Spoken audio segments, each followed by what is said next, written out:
परमपिता परमात्मा और उनकी सभी पवित्र आत्माओं को नमस्कार। जवाब सतगुरु के। भजन सिमरन करना बहुत कठिन है, क्या इससे कठिन भी कोई मार्ग है? जवाब, भजन ही सबसे कठिन है। भजन दिखता तो आसान है, लेकिन करने में बहुत मुश्किल है। संत मत को समझना आसान है, क्योंकि इसके सिद्धांत बहुत सरल हैं, लेकिन जब उन्हें व्यवहार में लाते हैं तो बहुत सी बाधाएं रास्ते में आ जाती हैं। संत मत में रहने, उसकी शिक्षा पर चलने का मतलब है मन के साथ निरंतर संघर्ष करना। लोग कहते हैं कि संत मत तलवार की धार पर चलने के समान है। इसका क्या मतलब है? जवाब, इसका मतलब है कि इस राह पर चलना आसान नहीं है। अपनी मंजिल पर पहुंचने के लिए हमें अपने जीवन में बहुत कुछ छोड़ना पड़ता है। आपको अपने मन से हमेशा सावधान रहना पड़ता है, मानो आप उस तरह की धार पर चल रहे हों। हजरत ईसा ने भी कहा है, गिरना बहुत आसान है और तबाही का रास्ता बहुत चौड़ा है, लेकिन अमर जीवन की राह बहुत कठिन और तंग है। गुरु अमरदास जी फरमाते हैं कि परमात्मा के भक्तों को तलवार की धार से भी तीक्ष्ण और बाल से भी बारीक राह पर चलना पड़ता है। यह मन के साथ लगातार चलने वाली लड़ाई है। हमें अपनी जिंदगी का पूरा तरीका ही बदलना पड़ता है। जीवन के प्रति अपना सारा दृष्टिकोण ही बदलना पड़ता है। संत मत पर चलने के लिए आमूल परिवर्तन की नहीं, बल्कि पूरे काया पलट की जरूरत है, और यह आसान नहीं।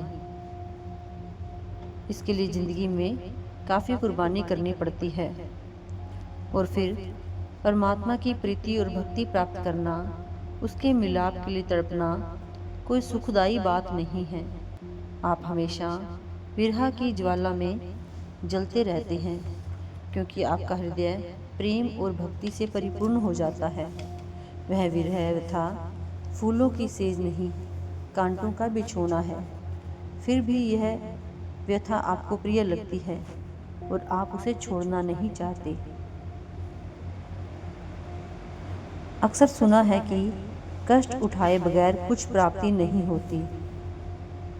जवाब, कष्ट का अर्थ है बलिदान या समर्पण। बाइबल पढ़िए, हजरत ईसा के उपदेश इससे भरे हुए हैं। वे कहते हैं, जब तुम मेरी खातिर मुश्किलें उठाने के लिए तैयार नहीं होते, जब तक मेरे लिए इंद्रियों के सुखों को त्यागने के लिए तैयार नहीं होते, तुम परमपिता परमात्मा तक नहीं पहुंच सकते। यह कष्ट या दुख ही तो है। एक ऐसे व्यक्ति से जो इंद्रियों का दास है, इंद्रियों के सुखों को त्यागने के लिए कहना, दुनिया को धन दौलत और ख्वाहिशों को छोड़ने के लिए कहना, उसके लिए कष्टदायक बात होगी। इसका मतलब यह नहीं है कि शरीर को कष्ट होना चाहिए, यह मानसिक कष्ट है। हजरत ईसा ने एक धनवान व्यक्ति से कहा था, अगर मेरी शिक्षा पर चलना चाहते हो तो जाओ और अपनी सारी दौलत बांट दो। और वह धनी व्यक्ति यह सुनकर खुश नहीं हुआ। यह उसके लिए मानसिक दुख का कारण था। कबीर साहब फरमाते हैं कि सतगुरु से प्रेम करना कठिन है, लेकिन जब तक मन में सतगुरु का प्रेम पैदा नहीं होता, जीव जन्म मरण के बंधनों से मुक्त नहीं हो सकता।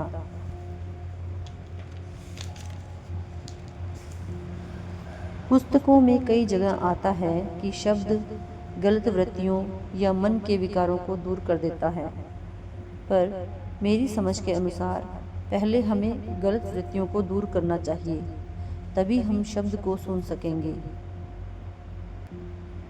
जवाब, दोनों ही बातें ठीक है। कुछ हद तक आपको मन के विकारों से बचना चाहिए, ताकि आप अपने ध्यान को तीसरे तिल पर समेट सकें, पर आप इनसे हमेशा के लिए तभी बच सकेंगे जब आपका मन अंतर में शब्द या नाम के साथ जुड़ जाएगा और शब्द आपको ऊपर की ओर खींचने लगेगा।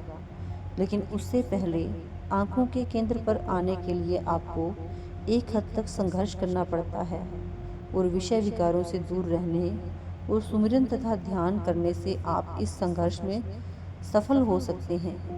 लेकिन यह स्थायी इलाज नहीं है। आपका मन फिर इंद्रियों की ओर भागेगा। जब मन इंद्रियों के भोगों के स्वाद से कहीं अधिक अच्छे स्वाद को पाएगा, तभी वह सदा के लिए इंद्रियों से अनासक्त हो सकेगा। एक उदाहरण है, अगर आप एक नदी पर बांध बना दें तो उसके बहते हुए पानी को कुछ समय के लिए रोक सकेंगे, हमेशा के लिए नहीं। जब आसपास के इलाकों से अधिक पानी आकर नदी में भर जाएगा तो वह बांध को तोड़कर किनारों से बाहर निकल जाएगा। लेकिन अगर आप नदी के पानी के बहने के लिए एक नहर निकाल दें जो पानी को दूसरी ओर ले जाए, तो बांध भी स्थायी रूप से बना रहेगा और नदी का पानी भी दूसरी दिशा में बहने लगेगा। बगैर नहर के बांध कुछ समय के लिए ही पानी को रोक सकता था, हमेशा के लिए नहीं।